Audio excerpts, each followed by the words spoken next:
Assalamualaikum warahmatullahi wabarakatuh. Alhamdulillah rabbil alamin. Wassalatu wassalamu ala asyrafil anbiya'i wal mursalin wa ala alihi wa sahbihi ajmain, amma ba'du.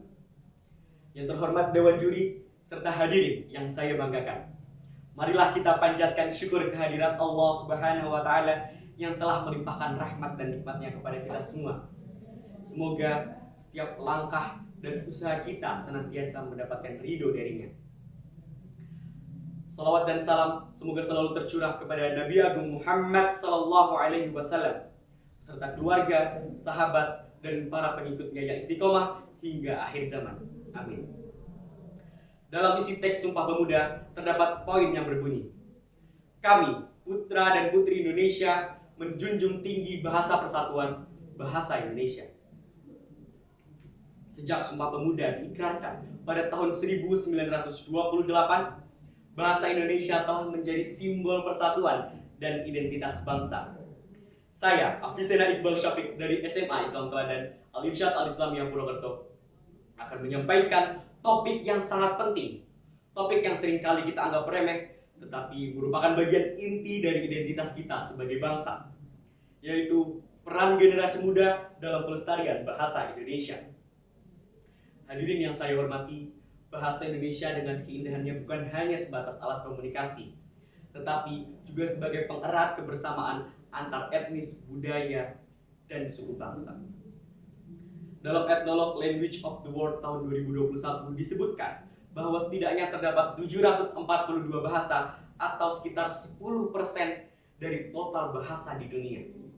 Itu menjadi bukti bahwa bahasa Indonesia adalah jati diri kita, simbol kebangsaan yang menyatukan lebih dari 700 bahasa daerah di negeri kita tercinta.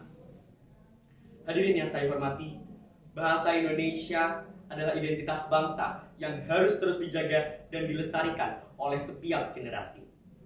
Di era globalisasi, penggunaan bahasa asing semakin mendominasi dalam komunikasi sehari-hari, terutama di kalangan anak muda.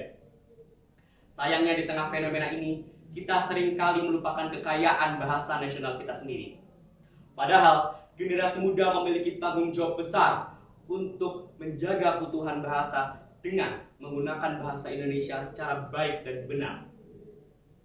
Generasi muda perlu sadar dan berkomitmen untuk mempelajari, menggunakan, dan membiasakan bahasa Indonesia.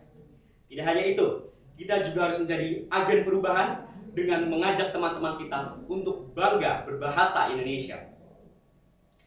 Hadirin yang saya hormati, di era teknologi yang pesat, media sosial juga menjadi sarana utama komunikasi generasi muda.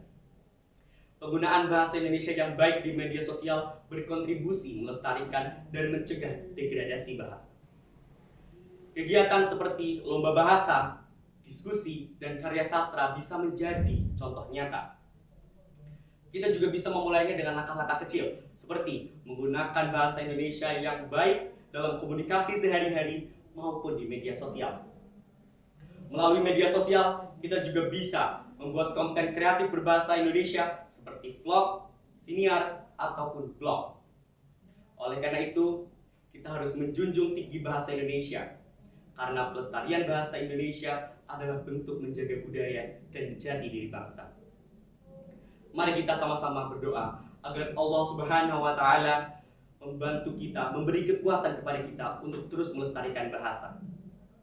Sebagai generasi muda, kita bersama-sama menjadi garda terdepan dalam pelestarian dan perkembangan bahasa Indonesia. Dengan peran aktif kita, bahasa Indonesia akan lestari sepanjang masa. Demikian yang dapat saya sampaikan. Mohon maaf apabila ada salah kata dan perbuatan. Atas perhatian yang diberikan, saya ucapkan terima kasih. Jalan pagi di pinggir desa, pemandangannya indah menyejukkan hati. Mari biasakan berbahasa Indonesia agar jati diri bangsa tetap lestari. Semoga bahasa Indonesia tidak hanya lestari, tetapi juga berkembang dan berdaya guna untuk kejayaan bangsa. Wassalamualaikum warahmatullahi wabarakatuh.